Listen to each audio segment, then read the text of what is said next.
lesão altamente vascularizada, que pode ser céssio ou pedunculada, e usualmente não purulenta, né? Aquilo que eu falei para vocês.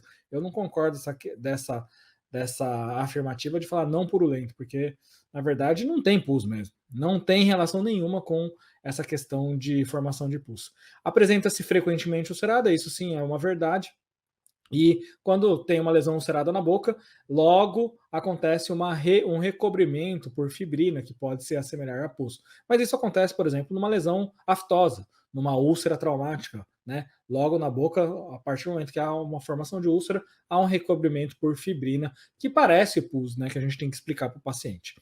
Pode ser entendida como uma reação exagerada a um trauma menor, sem que haja a possibilidade de se demonstrar um microorganismo infeccioso definido. Então, na verdade, né, tá falando dessa questão de microorganismo. E, assim, o microorganismo, na real mesmo, é um microorganismo que faz, os microorganismos que fazem parte do biofilme. Pode ocorrer em todas as regiões da mucosa oral, mas é mais frequentemente observada aonde? Na gengiva marginal. Qual pode ser o diagnóstico dessa lesão? Aí ficou bem fácil, né?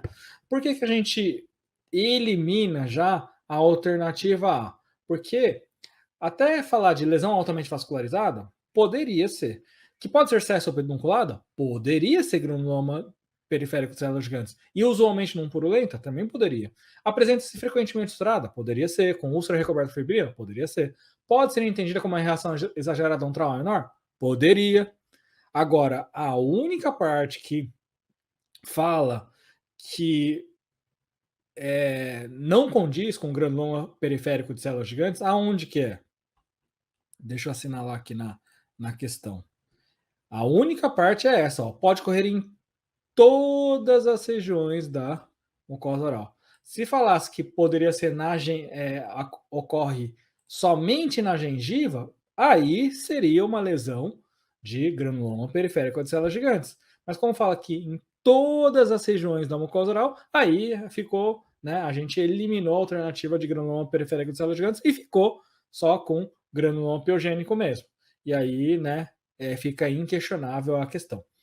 Hemangioma, a gente nem pensa em hemangioma, porque a primeira frase, a parte falando, né, lesão altamente vascularizada, tudo bem, pode ser hemangioma. Que pode ser processo pediculado, aí é difícil de um hemangioma ser pediculado. Normalmente o hemangioma é céssio, né? E aí já a gente acaba eliminando hemangioma. Papiloma a gente acaba eliminando porque papiloma falaria de lesão esbranquiçada, lesão relacionada ao vírus HPV, pode ser no lábio, pode ser no palato, né? E teria aquelas projeções digitiformes, né? Então essas são características do papiloma que a gente eliminou aí. Boa noite, Mariana, tudo bom?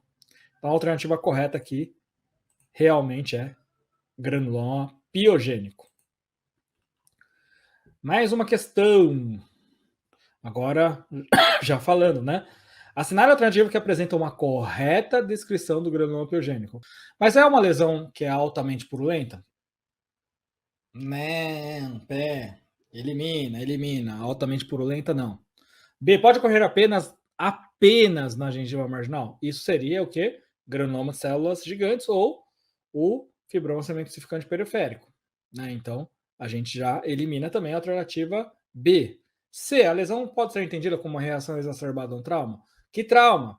Biofilme, cálculo, restauração em excesso ou cárie mesmo, poderiam ser entendidos como trauma aí, tá? Então, poderia ser qualquer uma dessas possibilidades. E a alternativa D, diferentemente do granuloma de células gigantes, a lesão não se apresenta ulcerada. Normalmente, as lesões de granuloma piogênico são ulceradas, sim. Então, o normal, o usual das lesões de granuloma piogênico é realmente estar ulcerado. Então, a alternativa correta, a alternativa C.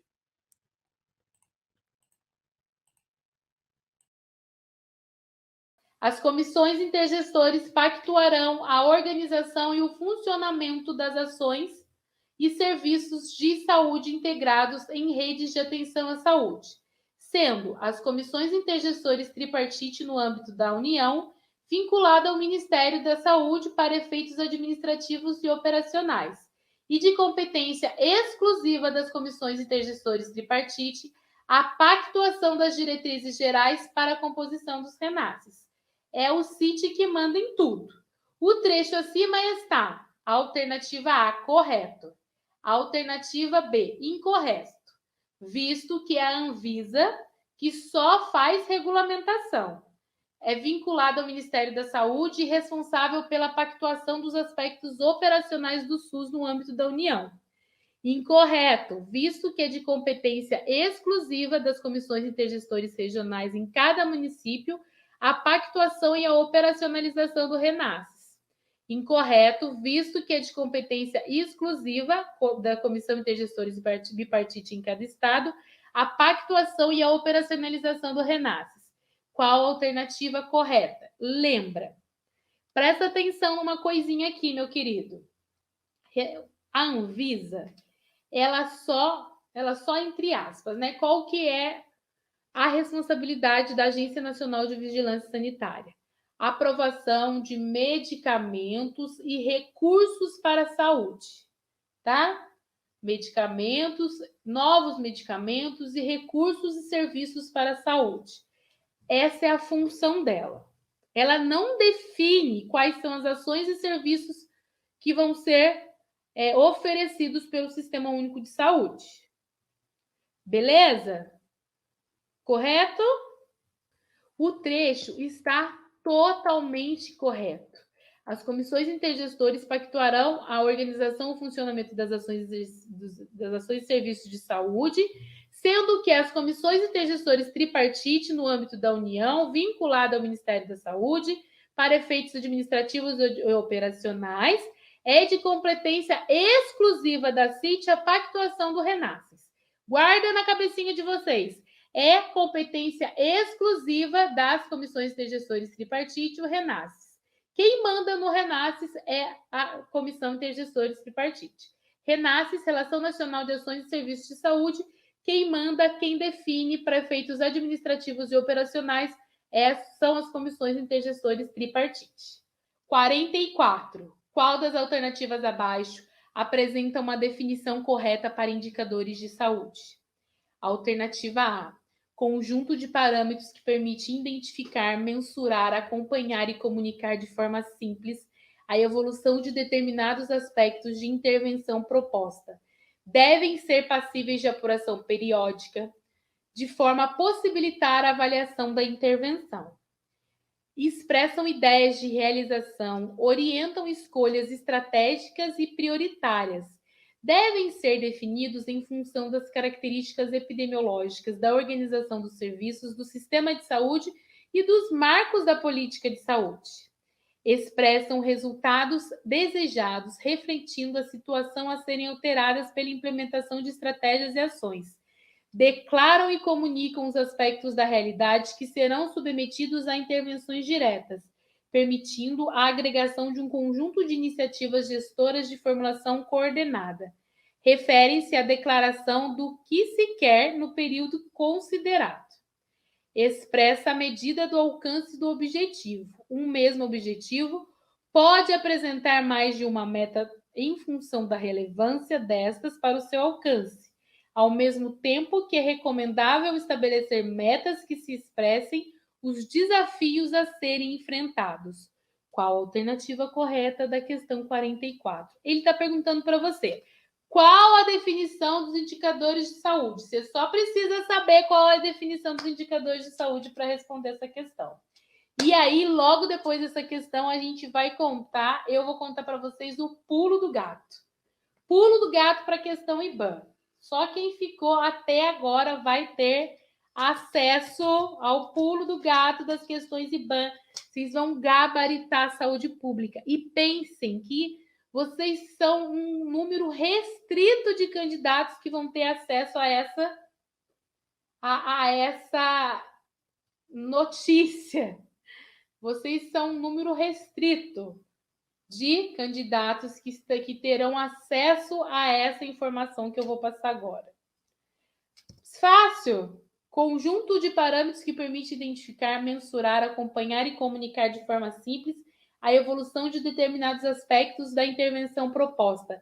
devem ser passíveis de apuração periódica de forma a possibilitar a avaliação da intervenção. Ok? 1. Digluconato de clorexidina 20 ou 40%? Não. 2 e 4%. Errado. Álcool isopropílico a 70% é indicado para antisepsia das mãos e área operatória. Correto. Corretíssimo. Solução alcoólica de iodo a 1%, que é o álcool iodado. Ele pode ser usado apenas para antisepsia das mãos e não para a área operatória? Não.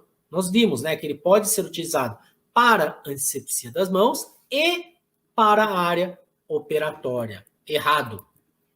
Alternativa correta, alternativa A. Apenas uma das frases, tá? Parece uma questão boba, mas que muita gente erra uma questão dessa aí, tá? Então vamos ficar atentos. Caiu em 2009.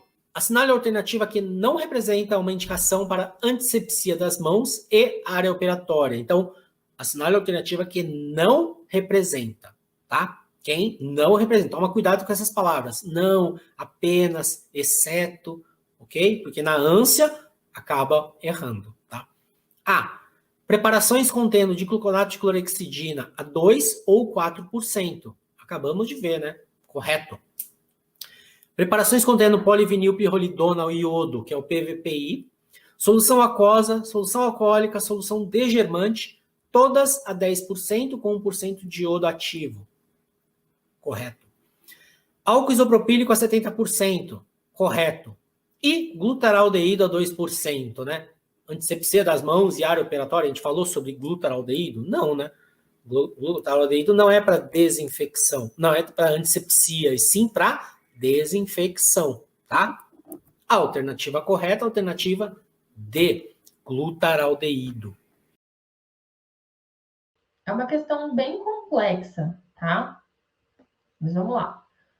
O objetivo da trituração, que é a mistura do pó com o mercúrio, é propiciar uma apropriada, as palavras são ótimas, né? Propiciar a apropriada amalgamação entre mercúrio e a liga. As partículas da liga são recobertas por uma película de óxido que dificulta a penetração do mercúrio. A película de óxido é removida por brasão. Eu imagino que seja a abrasão, né?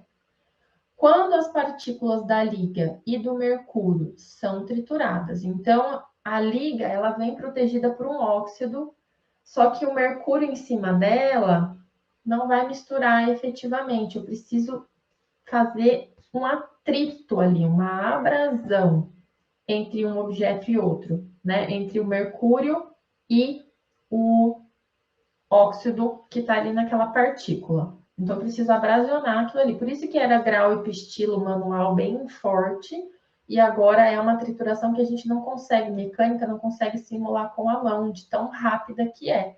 Então, ela é mecânica por uma velocidade ser altíssima. Então, quando elas entram em atrito ali, eu consigo destruir essa camada de óxido, e aí eu tenho o mercúrio ligando com as partículas da liga, tá? Então, ó, a película de óxido é removida quando as partículas da liga e do mercúrio são trituradas. Uma trituração mecânica pode ser conseguida no amalgamador. Para uma mesma liga com a mesma relação mercúrio-liga, o aumento do tempo e ou velocidade de trituração aumentam o tempo de trabalho e de endurecimento. Vamos voltar que essa frase ficou super mal escrita, vamos ler de novo. Para uma mesma liga, com mesma relação pó-mercúrio, o aumento do tempo do amalgamador, então, o aumento do tempo do amalgamador ou velocidade de trituração aumentam o tempo de trabalho e de endurecimento. Então, ele está me dizendo que se eu colocar uma cápsula lá com a mesma dose, vou pegar 2 cápsulas com a mesma dose de mercúrio e de liga. Uma eu uso pelo tempo recomendado pelo fabricante, o tempo e a velocidade. Outra, eu aumento o tempo e aumento a velocidade. Ele está dizendo que essa que eu aumentei vai aumentar também o meu tempo de trabalho e vai aumentar também o endurecimento do amálgama, tá? Vai aumentar tudo. Aí ele pergunta se esse texto está totalmente correto. Não, ele não está totalmente correto. Esse negócio de alterar velocidade aí, tempo, altera também muita coisa. Incorreto, pois o aumento do tempo ou velocidade de trituração diminuem o tempo de trabalho e de endurecimento. Incorreto, pois o aumento do tempo da película, não falou em nenhum momento aumento do tempo da película, né? Então, tá esquisito aí. Incorreto, já que o amalgamador só propicia a trituração manual. Oxe, não. Então, mesmo que você não tenha entendido, a letra C e D não tem condição de ser. Está escrito de uma maneira aí que não tem condição de ser. Aumento do tempo da película? Que horas que ele falou de aumento do tempo da película? Não. Já que o amalgamador só propicia a trituração manual? Não. Trituração mecânica. Amalgamador é trituração mecânica, tá bom? É a letra B. Vamos lá. Se eu aumento o tempo que ele fica lá triturando, concorda comigo que a reação de presa, de cristalização está acontecendo lá dentro? Então, o meu tempo de trabalho vai reduzir muito, porque na hora de eu condensar ele dentro da cavidade, ele tem que estar mole. Se ele começa a ficar duro, se ele começa a cristalizar, eu não consigo condensar. E outra, o endurecimento vai acontecer mais rápido, sim. A cristalização vai ocorrer mais rápida, sim. Mas o tempo de trabalho não. Tá bom? Então, aqui, ó, tem um errinho também, ó. Incorreto, pois o aumento do tempo e velocidade de trituração diminuem o tempo de trabalho, mas ele aumenta o tempo de endurecimento. Então, está formulada errada essa resposta, porque ele começa a endurecer mais rápido, entendeu? Ele vai mais rápido. E aí, o tempo de endurecimento, ele vai ser sempre o mesmo. A cápsula vai ser sempre o mesmo tempo de endurecimento. Agora, na boca do paciente, ele vai diminuir o tempo que eu tenho para trabalhar, entendeu? Então, está formulada de uma maneira incorreta aí essa resposta, porém, ela é a resposta da questão.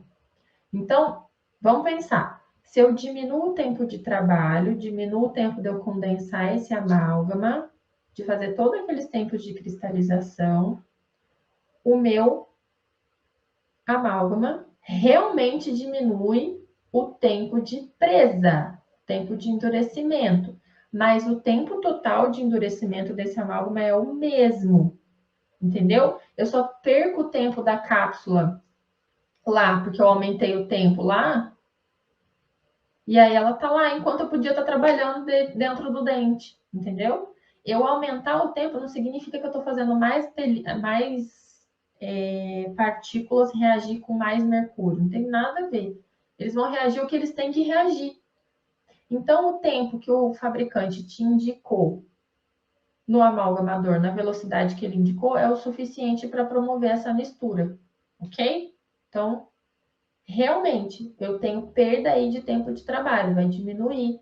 E esse amálgama na boca vai endurecer mais rápido, mas ele tem o tempo de endurecimento dele normal, tá bom?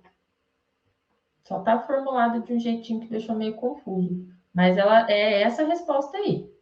Não tem nem mais certa ou menos certa, é ela, só pode ser ela. Assinale a alternativa incorreta, considerando as aplicações tópicas de flúor. Então, aqui ele quer saber a incorreta na 70. A força do método é menor que o da fluoretação da água, promovendo uma redução de cárie de 40%. Essa questão gera um pouco de dificuldade pelo jeito que está escrito, né? O IBANSP às vezes tem isso, eles colocam a forma de escrever um pouco estranha. Então, o que ele quer dizer? A força do método é menor que o da fluoretação da água, ou seja, a aplicação tópica de flúor, ele tem uma força de método menor que a fluoretação da água, promovendo uma redução de cárie de 40%. Tá correto, tá? Então, a água reduz 60% e ele reduz 40%. Então, tá correta. A aplicação tópica é mais eficaz se aplicada em dentes recém-rompidos. Por alguma razão, o esmalte maturado é menos receptivo. Não é que ele é menos receptivo. A maturação é justamente isso. Ele está na boca, só fica sofrendo desrê, e ele já tem fluorapatita. Então, a aplicação tópica ela é justamente eficaz quando o dente está recém-rompido, que ele só tem hidroxapatita, apatita fluoretada, né? E aí ele faz essa troca com mais facilidade. Então, está correta, mas a razão a gente sabe qual que é.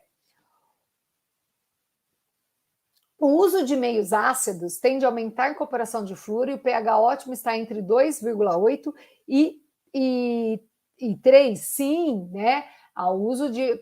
Por isso que a gente usa